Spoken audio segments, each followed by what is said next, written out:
momentito, por favor, ¿eh? Volveremos al principio entonces de las mastitis.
Doctor, no sé si nos escucha, bueno, no le escuchamos, doctor, no sé si nos oye nosotros.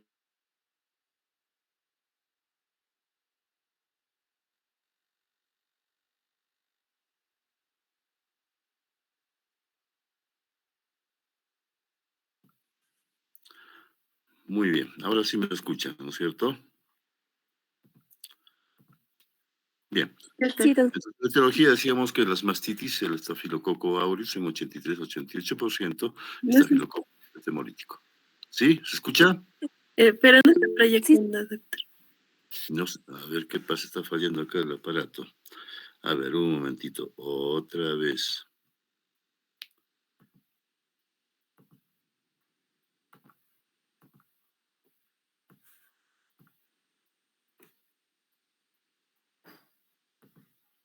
Ahora, jóvenes. Ahora sí, doctor, sí se ve. Perfecto. Muy bien. Entonces sigamos con la mastitis, ¿no?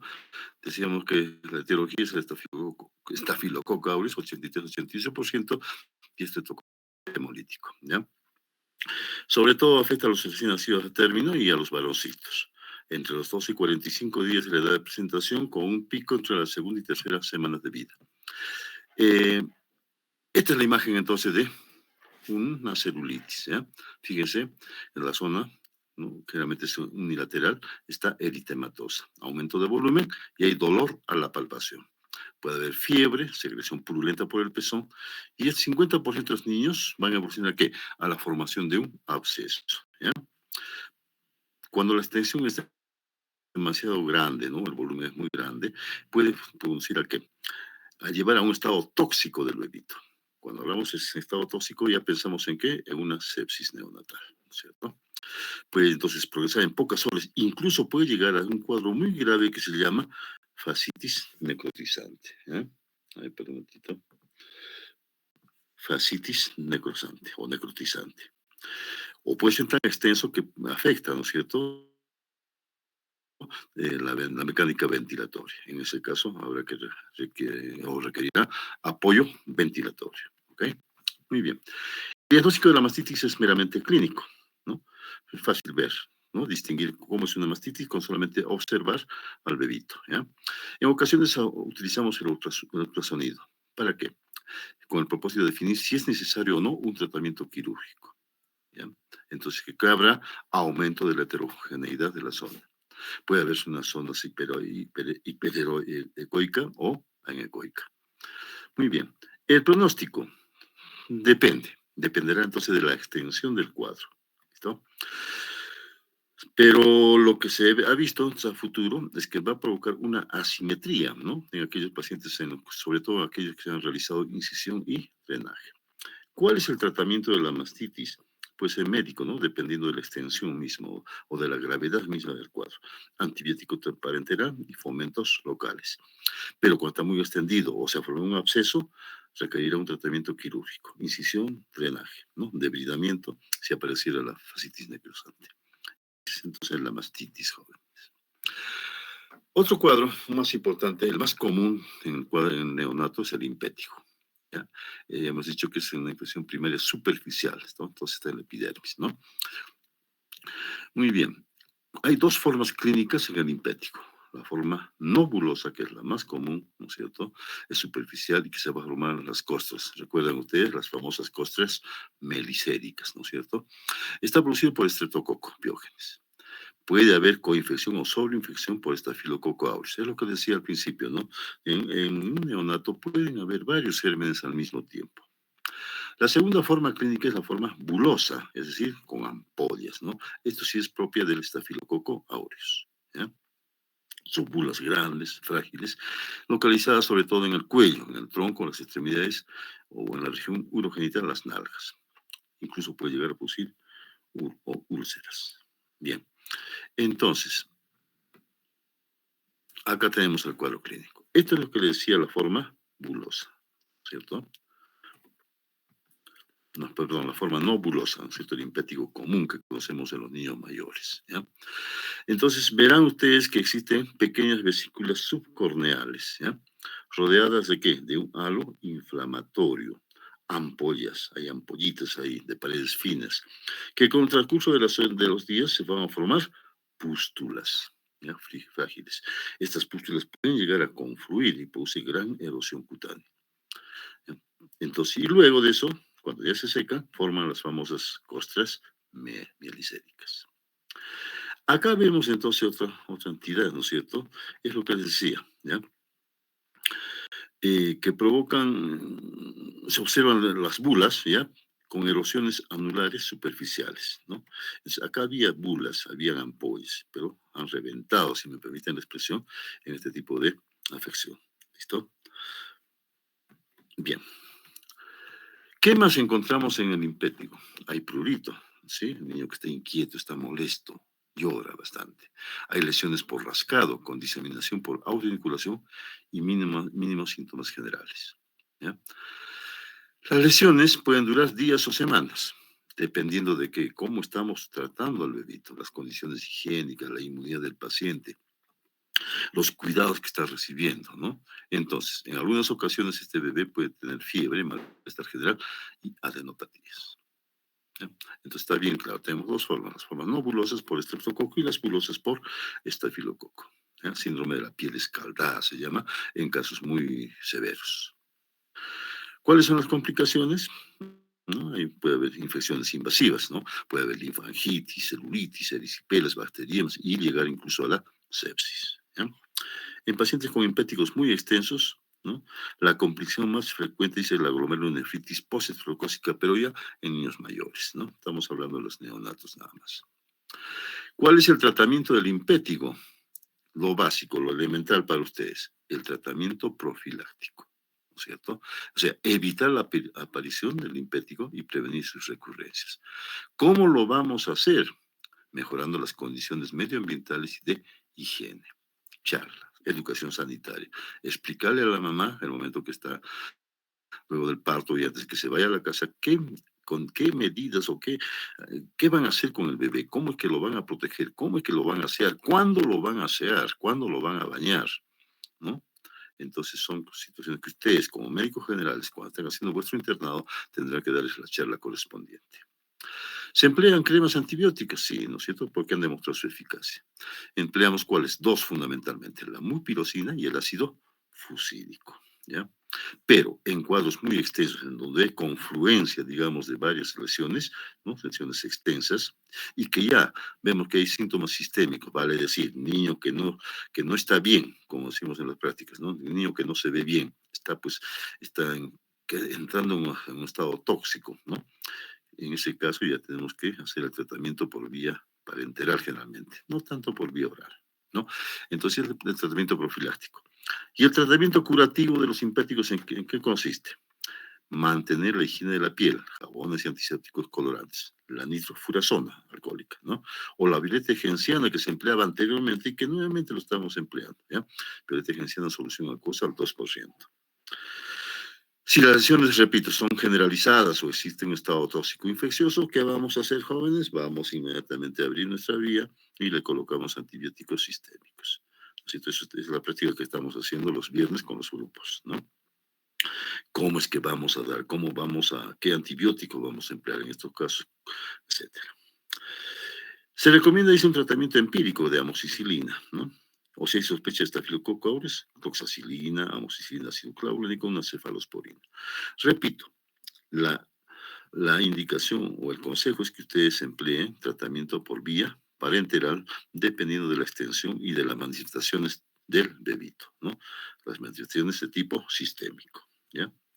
Podemos emplear los macrólidos, acitromicina, clarito, eritromicina, no hay ningún problema, o la clindamicina, que sí, en otros países se están empleando con mucha frecuencia la clindamicina, ¿ya? Ahora, si son gérmenes, pues que son que no son el streptococo y estafilococo, son otro tipo de gérmenes, proteus, etcétera, empleamos vancomicina o un aminoglucósido, ¿ok? Bien. Otra entidad que ustedes deben conocer es la celulitis, o sea, es una infección progresiva de la piel. Ya toma la dermis y los tejidos subcutáneos, ¿sí? Se extiende más profundamente que la erisipela, porque es un cuadro muy parecido a la erisipela, ¿ya? Pero ¿cuál es la diferencia? Que el borde de la lesión no está bien demarcado. A ver, veamos. Este es, ¿no es cierto? La celulitis, está empezando acá, ¿ya? Entonces, la erisipela es bien claro, es bien delimitado, ¿no? En cambio acá ustedes ven los bordes son muy difusos, ¿ya? Bien, ¿cuál es la etiología de la celulitis? Estafilococo aureus. Y actualmente ya se está, condicionando un problema de salud público, es el Streptococo aureus metilino resistente adquirido en la comunidad. ¿Está? Que es el agente causal de más del 50%. Ya tenemos problemas con el tratamiento. Puede haber también estreptococo del grupo A o otros bacilos gram negativos. ¿Qué estructuras entonces se van a afectar en la celulitis? Dermis, hipodermis y la fascia superficial, ¿ya?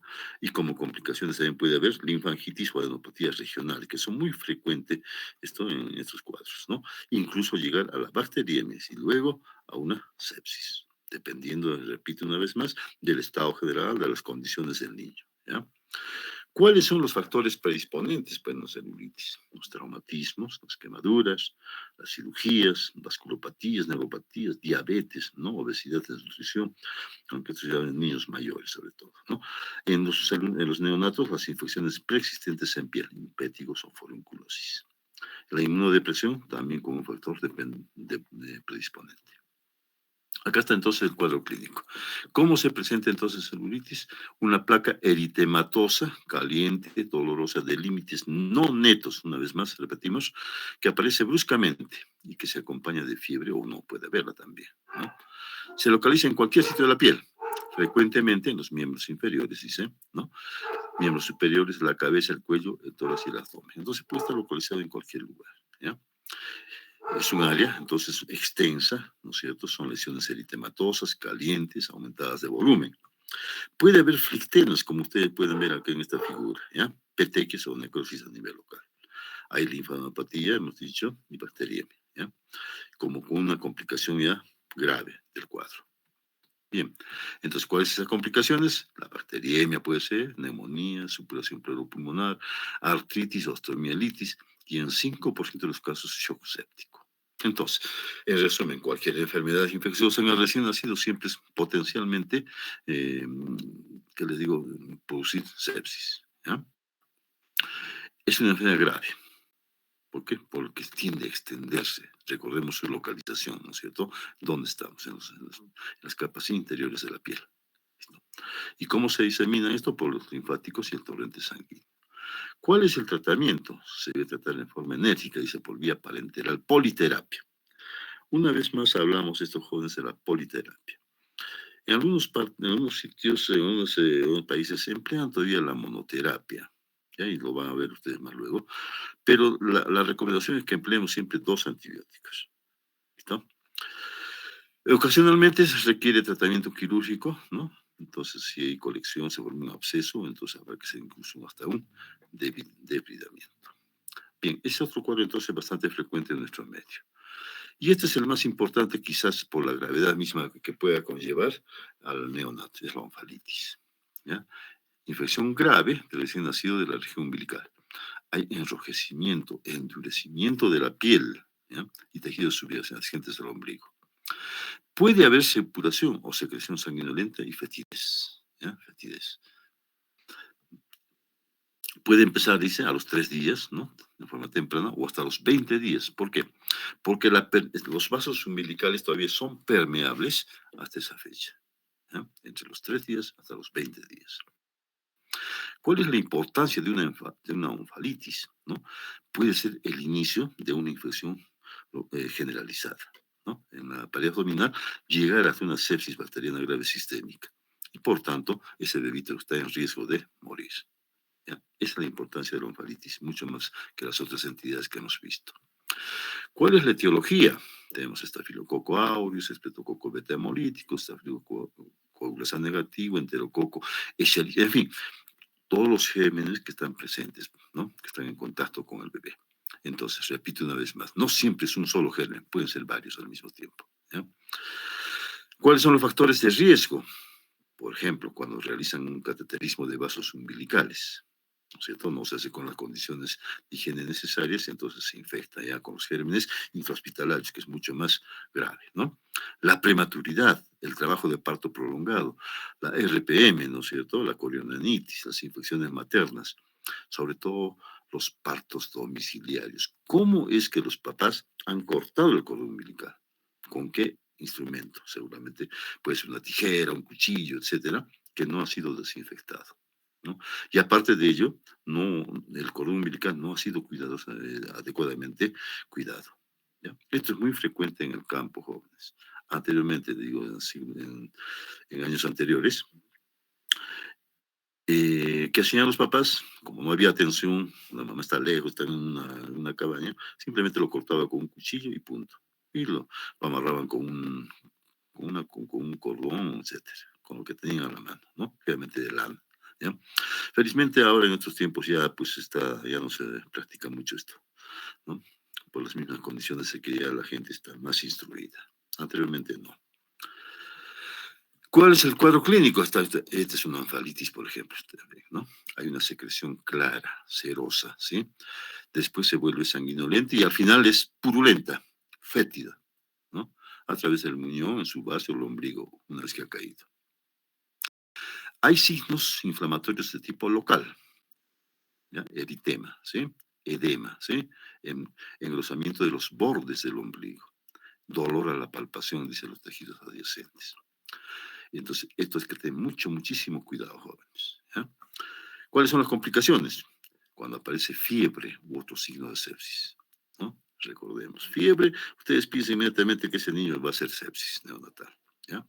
Puede haber trombosis portal, absceso hepático, peritonitis, gangrena intestinal o fascitis necrotizante nuevamente. ¿Ya? Este es un cuadro terrible, les digo, muy feo, feísimo.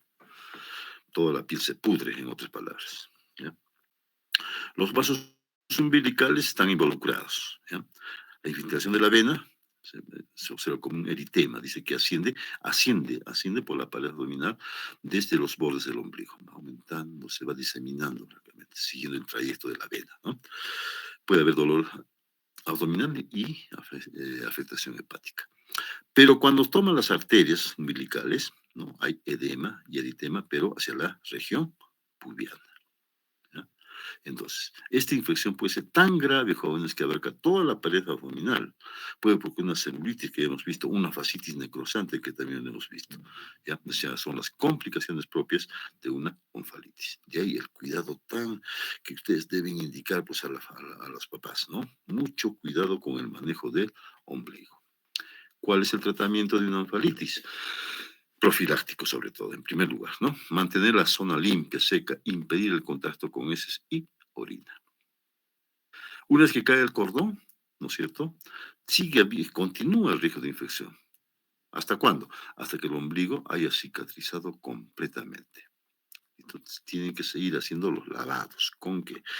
Una vez lavado el baño, se debe colocar alcohol, ¿no es cierto? Al 70%.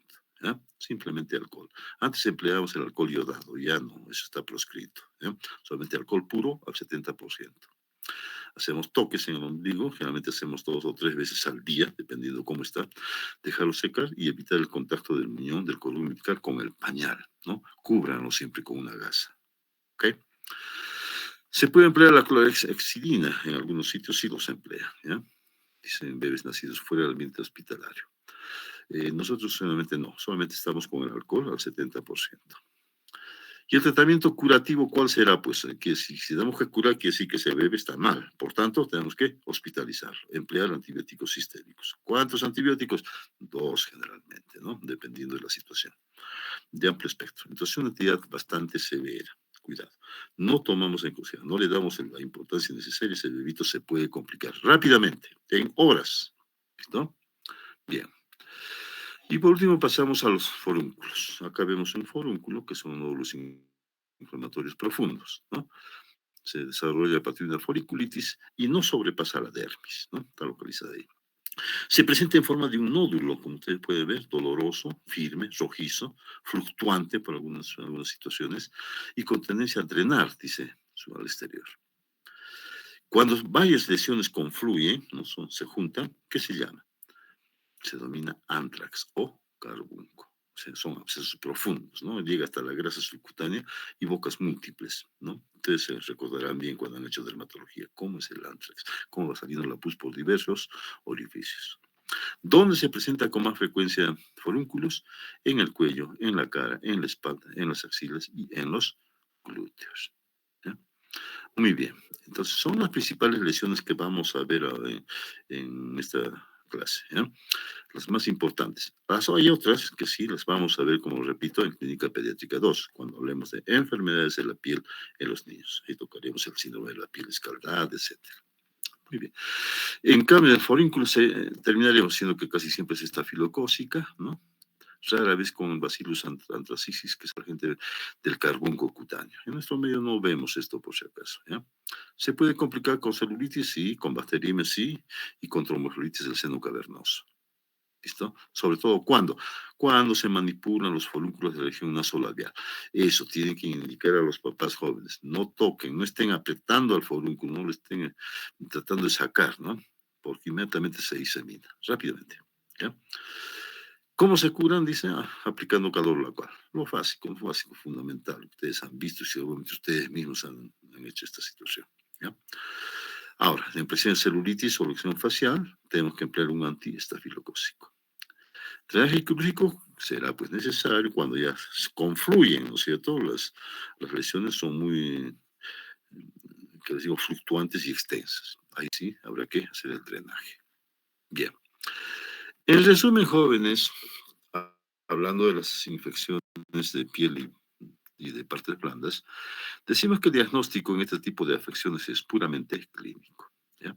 Es decir, la inspección es básica acá. ¿No es cierto? Es fácil distinguir. Ahí vemos que hay un forúnculo, hay un absceso, hay una celulitis, una mastitis, etc. O vemos las lesiones de impétigo, ¿no? Y lo que ustedes deben hacer es evaluar. Vemos entonces que hay una lesión cutánea. Ustedes tienen que ver el nivel de gravedad, ¿no? ¿Cuán extendido está? ¿Cuál es el volumen? ¿Cuáles son las manifestaciones generales de esta entidad? De acuerdo de ello, ustedes deciden la política antibiótico más adecuada. ¿Listo? El tipo, localización, extensión y afectación sistémica, repito. ¿Pueden ayudar los estudios hemoquímicos? Lógicamente sí, pues, ¿no? Si está hospitalizado, le tenemos que pedir los exámenes auxiliares. ¿Serán necesarios los cultivos con sus respectivos antibiogramas? Lógicamente que sí. ¿Sí? Entonces es sencillo el diagnóstico de este tipo de enfermedades. ¿Y cuál es el tratamiento en términos generales de este tipo de afecciones? Hay 4 pilares, ¿ya? Localización de la infección, la extensión y el grado de gravedad, ¿no? Entonces son los 3 pilares entonces que vamos a tomar en cuenta. Cómo está localizado, cuán extendido está y si hay manifestaciones de ese tipo sistémico. Entonces, en el tratamiento siempre hablamos de lo que es el tratamiento profiláctico. Recuerdan ustedes, ¿no? Cuando hablamos de la prevención, de la pediatría social, la atención primaria, etcétera, siempre hemos dicho que la acción principal es la prevención, ¿no es cierto? Entonces, las investigaciones acerca de la reducción de las infecciones de piel están dirigidas a su prevención. ¿Qué vamos a hacer? ¿Cómo vamos a prevenir este tipo de infecciones? Adecuado control prenatal, ¿no es cierto? Para prevenir las sepsis vaginales, coriandonitis y la prematuridad, ¿no es cierto? Básico y elemental, ¿no? Lograr los partos hospitalarios con adecuados cuidados al cordón umbilical. Recuerden que es un indicador positivo la atención en un establecimiento de salud y el control prenatal, ¿no es cierto? ¿ya? Mantener una adecuada higiene de la piel del recién nacido. Muy bien, ¿cómo le vamos a...? Tenemos que enseñarle a la mamá. Es decir, señora, usted va, de esta manera usted va a limpiar la piel del recién nacido. ¿Con qué le vamos a hacer? Puede ser con alcohol, o así, glicerina, de lo que hemos visto, ¿no? Cuidados de asepsia y antisepsia en la sala de partos, cortar y ligar el cordón umbilical y posterior cura con alcohol. Eso ustedes ya están trones, pues, ¿no es cierto? Han visto, supongo, ya están haciendo sus prácticas de ginecología, estarán viendo partos, entiendo yo, de tal manera que ustedes han visto cómo es que se está, cómo, en qué momento se corta, cómo se corta, en qué momento ponemos el alcohol, etcétera, ¿ya? Y evitar el cateterismo de vasos umbilicales. Bueno, generalmente eso ya no empleamos mucho actualmente, ¿no? En casos muy especiales, ¿ya? Entonces, en resumen, lo básico es el tratamiento profiláctico, la prevención para evitar este tipo de infecciones. Y el tratamiento curativo consistirá, pues, lógicamente, en la indicación de antibióticos. Tomamos la muestra, procedemos a hacer el cultivo y el antibiograma. Los antibióticos se administran, hemos dicho, de preferencia parenteral, ¿ya?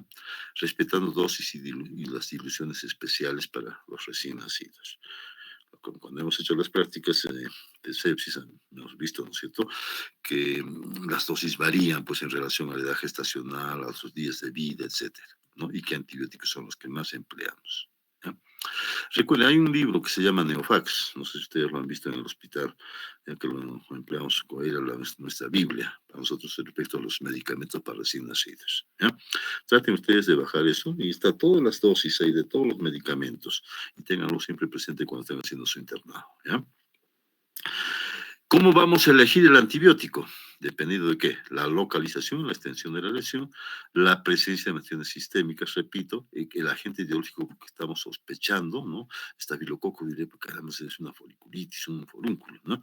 Susceptibilidad del microorganismo en el medio, o sea, ¿cuál es el mapa epidemiológico de nosotros? ¿Cuál es el antibiótico que todavía podemos utilizarlo?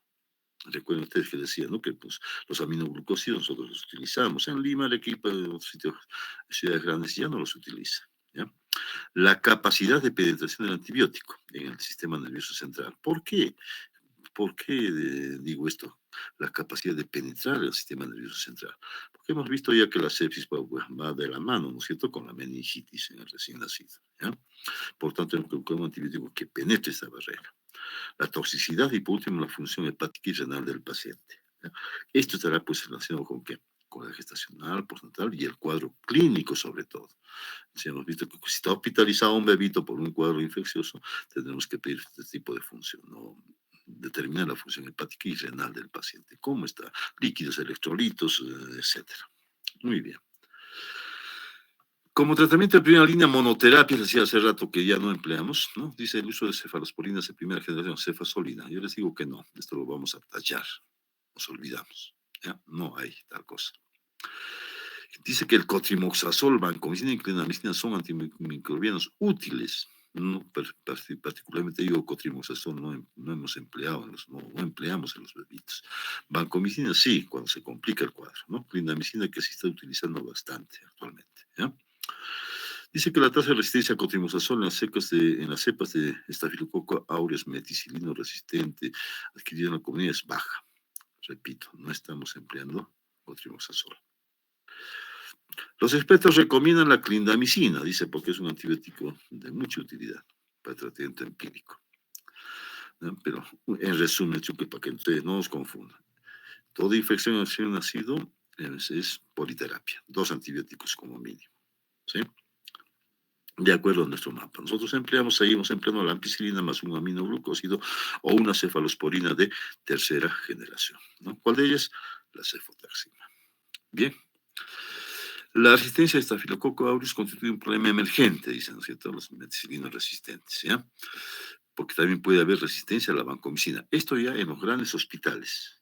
¿Listo? Ustedes van a hacer su internado, por decirles, en Lima, Arequipa, van a encontrar que ya existe resistencia a vancomicina. Muy bien. Entonces ahora están empleando en Europa sobre todo esto, el linezolide, para tratar los microorganismos resistentes. Muy bien, ese es el tratamiento antibiótico. ¿Qué más vamos a hacer en este bebito, en tratamiento curativo? Las curas locales con soluciones antisépticas. Todos los días tenemos que estar limpiando las lesiones, ¿no? Y tratamiento específico para el shock si existieran trastornos hemodinámicos, ¿ok? Ya, tratamiento pues ya de hospital. Muy bien. ¿Cuándo realizamos el tratamiento quirúrgico? ¿Cómo hacemos? ¿No? Habrá que hacer la incisión y el drenaje de abscesos.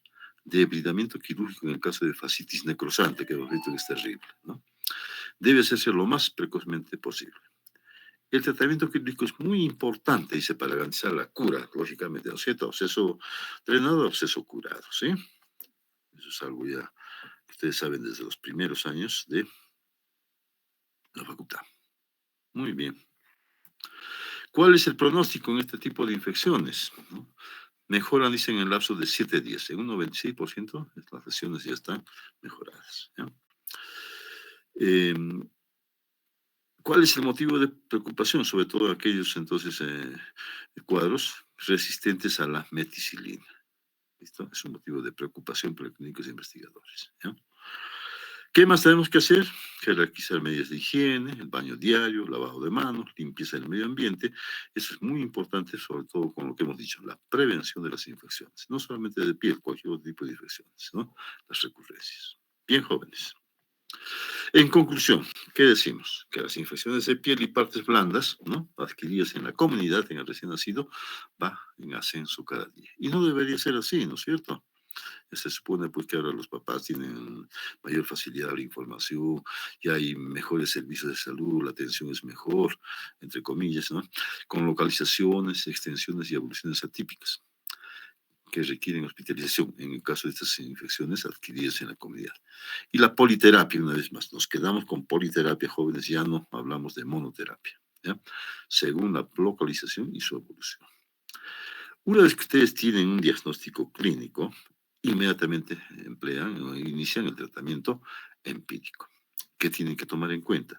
La edad del recién nacido, ¿sí? ¿No es cierto? La localización de la infección, la extensión de la misma, las horas de evolución y si hay o no repercusión sistémica.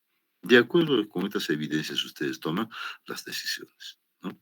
Si vemos que es un prematurito, lógicamente habrá que actuar más rápido, pero no. Si vemos que está localizado ya en todo el tórax, una mastitis, no se tendrá que inmediatamente hospitalizarlo, etcétera. ¿Ya? Entonces, esa es la conclusión de este tipo de infecciones que, repito, se presentan con mucha frecuencia en nuestro medio.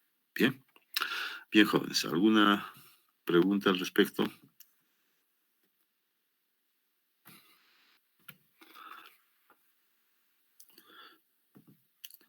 Bien. Veo que no hay ninguna pregunta. Nos queda solamente ya menos de 3 semanas para culminar el curso, ¿no? Y bueno, así uno, ¿qué les digo? A ver, tengo que reconocer que ha sido de forma muy irregular, por lo menos por mi persona, ¿no? No he podido estar con ustedes el tiempo necesario, porque bueno, aparte de que tenía otras funciones, y ustedes ya saben bien, está la Secretaría Técnica, de acreditación, etcétera. Es importante que ustedes estén informados. ¿Qué está pasando con el proceso esto de acreditación y de licenciamiento? ¿No? Lo que sucede, jóvenes, es que acreditación ya habíamos avanzado el año pasado con varios estándares y este año salió otra normativa, ¿no?, que nos indica pues, que la Facultad de Medicina, las facultades de medicina solamente ya tienen 18 estándares, antes eran 34, ¿no? Pero el trabajo es mucho más arduo. Entonces, todo nuestro trabajo que habíamos hecho en años anteriores se fue por la borda, ¿ya? Nuevamente tenemos que empezar el trabajo. Es por eso que muchas veces no he podido estar con ustedes, estaba muy pendiente de las instrucciones que nos da el CINEACE. Entonces, yo pido disculpas, ¿no? Usted por no haber podido acompañarlos como debería ser. Me comentaban esta mañana las autoridades de que hay reclamos o quejas por parte de alumnos de la facultad respecto al desarrollo mismo de los cursos, no solamente de pediatría, de otros cursos también, ¿no? Y que ha llegado a oídos el rector, no sé si será verdad, ¿no? Eso sí, hay que reconocer, y es verdad, que no se está haciendo bien en algunos cursos, no en todos, ¿no? Entonces, es un aspecto que supongo la autoridad va a tomar ya las medidas correspondientes para, ¿qué les digo?, mejorar esto de la formación académica de ustedes, ¿ya? Yo por mi parte, les repito, ya terminaremos el curso nos falta poco tiempo. Espero que estén avanzando con los artículos eh, de investigación, ¿no es cierto? Ya de tal manera que tengamos pues que presentar nosotros a la dirección de investigación el trabajo que hemos desarrollado en este semestre. Bien, jóvenes, es necesario que ustedes estén informados de todo lo que sucede en la facultad, ¿no? Ustedes no solamente van a recibir una clase, no, tienen que estar interiorizados de cómo está marchando la facultad, cómo está el proceso de licenciamiento, ¿no? Recuerden que el año pasado nos hicieron este proceso ya, nos faltaba mucho, mucho por completar. Y este año salió una disposición de que todo el licenciamiento de las facultades de medicina queda en suspenso, ¿no? No va a haber licenciamiento. Dijeron eso al principio. Ahora dicen que no, que sí va a haber licenciamiento, y así que nuevamente hay que empezarlo a trabajar, ¿no? El objetivo, yo estoy de acuerdo en que es que la facultad tenga pues estándares de calidad, ¿no es cierto? Que si ustedes tengan, por lo que si yo egresé de una universidad o de una facultad de medicina licenciada, ¿no? Ese es nuestro propósito. Y tenemos plazo hasta el mes de febrero del 2024 para culminar con este proceso de licenciamiento. Va a ser necesario, jóvenes, la participación de los estudiantes. No están participando en este proceso de licenciamiento, ¿ya? Entonces están formándose ya los grupos de interés, les voy comunicando, ¿ya? Entonces se va a nominar a delegados que vengan, que participen en la formulación de este proceso de licenciamiento y de acreditación también. ¿Ya, jóvenes? Es necesario que ustedes conozcan esto, ¿no? Porque sí, pues son parte de la comunidad universitaria, ustedes se merecen que se les informe todo, ¿no es cierto? Una política de nosotros siempre ha sido el respeto al estudiante, ¿no? O sea, considerarlos no como una persona pues que hay que gritarle, hay que reñirle, hay que aplazarlos, no, sino como parte de la comunidad tienen que saber lo que está sucediendo, porque la opinión de ustedes, su participación es muy importante. Ya, vamos a hacerles llegar pronto a los delegados cómo es que van a participar ya en este proceso de acreditación. Ya, jóvenes, disculpe que les haya tomado un poco más de tiempo, pero es necesario que ustedes conozcan lo que ocurre en la facultad, ¿no? Si hay alguna queja, por favor, ustedes háganmela llegar, alguna observación, así incluso a mi persona, ¿no? Si es que sabe que usted, pero no nos ayuda mucho, ¿ya? No me voy a molestar, es porque es verdad, pues, ¿no? Bien, jóvenes, ¿alguna pregunta, alguna consideración, señor delegado? Si es que entró el delegado, ¿no? ¿No hay ninguna, jóvenes? Bien, entonces, eh, tenemos en la próxima clase que nos toca ya entre el grupo 4, ¿no? Me parece que son hemorragias intracraneanas. Y al último ya buscaremos una fecha para el último tema que va a ser el grupo 5. ¿Listo? Yo tengo pendiente todavía un tema que quería avanzarlo hoy, pero ya son las 8 de la noche, sobre referente al tamizaje neonatal. Es algo simple, ¿no? Saber por qué hacemos el tamizaje neonatal, qué enfermedades son las que estamos detectando y cómo vamos a hacer, cómo se realiza, cuál es la técnica. No vamos a hablar en detalle de lo que es cada enfermedad, la fenilcetinuria, el hipotiroidismo, no.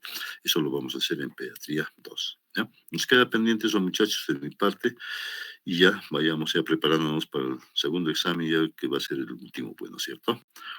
Bien, jóvenes, ¿alguna pregunta, alguna observación, algún comentario? ¿Ninguno? Bien. Entonces, buenas noches, jóvenes.